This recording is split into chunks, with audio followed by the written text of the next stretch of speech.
ନିଜର ହାତକୁ ଦେଖ, ଏବେ ଘଡ଼ିକୁ ଦେଖ।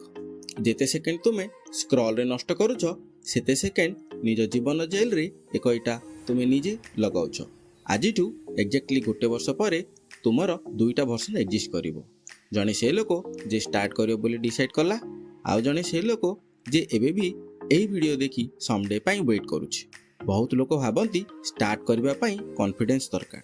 ଏଇଟା ମିଛ। କନଫିଡେନ୍ସ ଷ୍ଟାର୍ଟ କରିବା ପରେ ଆସୁଛି, ଷ୍ଟାର୍ଟ କରିବା ପାଇଁ ନୁହେଁ। ତୁମକୁ ମୋଟିଭେସନ ଦରକାର ନାହିଁ, ତୁମକୁ ଗୋଟେ ସିଷ୍ଟମ ଦରକାର। ଦିନରେ ମାତ୍ର 1 ଘଣ୍ଟା ଯିଏ 12 ମନ୍ଥସ୍ ପରେ ତୁମକୁ ପୁରା ଅଲଗା ମଣିଷ ଭାବେ ବନେଇ ଦେବ। ଆଜି ଯଦି ତୁମେ କିଛି କରିନାହଁ, 365 ଦିନ ପରେ ବି ତୁମେ ସେଇ ସେମ୍ ଚେୟାରରେ ବସିଥିବ, ସେଇ ସେମ୍ ରିଗ୍ରେଟ୍ ସାଙ୍ଗେ। ପରଫେକ୍ଟ ଟାଇମ୍ ପାଇଁ ୱେଟ୍ କରନି, କାରଣ ପରଫେକ୍ଟ ଟାଇମ୍ ଏକ୍ଜିଷ୍ଟ ହିଁ କରୁନି। भय थिले भी स्टार्ट करो, कंफ्यूज थिले भी स्टार्ट करो, क्योंकि फेल होने से भी ज़्यादा बुरा है कभी ट्राई ही ना करना।